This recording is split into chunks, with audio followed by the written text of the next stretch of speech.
When World Cancer Day hit, the Princess of Wales didn't drop a glossy royal update. She posted a message that sounded like it came from someone who's actually lived the fear, and it instantly changed the temperature online. The clip, shared on the Prince and Princess of Wales official Instagram, isn't built around speeches or grand moments. It's stitched together from Catherine's January 2025 visit to the Royal Marsden in London, the hospital where she later confirmed she received treatment. Now a place she and Prince William support as joint patrons. You see her moving through familiar corridors, stopping to talk, listening longer than most cameras expect, and then her voiceover lands. She starts where people are. Her thoughts are with anyone hearing the diagnosis, sitting through treatment, or trying to figure out what recovery even means when your body doesn't feel like yours. Then she widens the frame. Cancer doesn't just happen to one person. It hits families and friends and caregivers too, the ones who keep showing up, even when they're running on empty. But the line that made people pause was the one you don't usually hear from a palace account. Catherine says the journey isn't linear.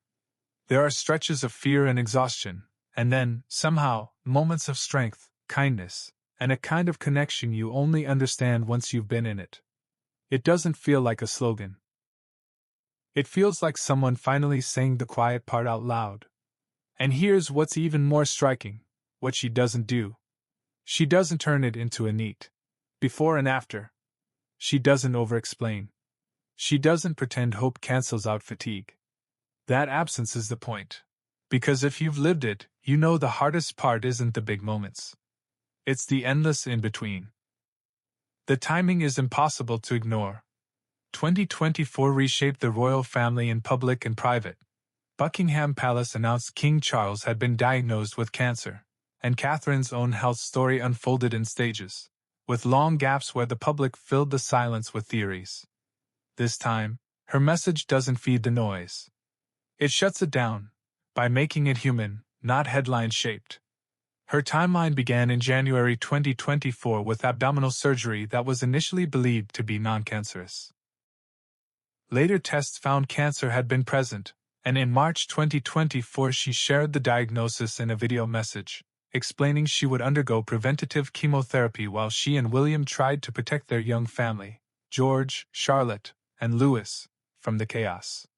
Fast forward to January 2025, and she shared a different milestone. She was in remission.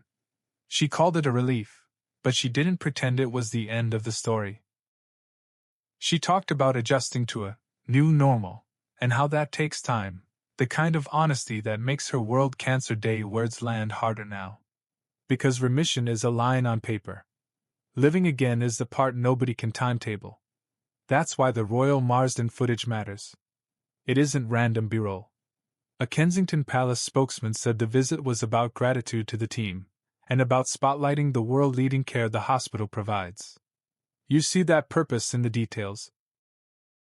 Conversations with patients, moments with staff, quiet warmth in the middle of a clinical place, even leaning down to greet a therapy dog. It's care, up close, without the filter. And then she closes with the sentence that a lot of people needed to hear more than anything else. Today is a reminder to choose care, understanding, and hope. And please know you are not alone. No drama. No big reveal. Just a hand reaching through the screen to whoever is sitting in a waiting room, scrolling to distract themselves, trying to be brave for the people they love. Because sometimes the strongest royal statement isn't a crown or a balcony wave. It's a quiet voice, on a day the whole world is paying attention, saying, "I see you. And I remember exactly how this feels." And the question now isn't whether Catherine is back. It's what she decides to do with this kind of honesty next.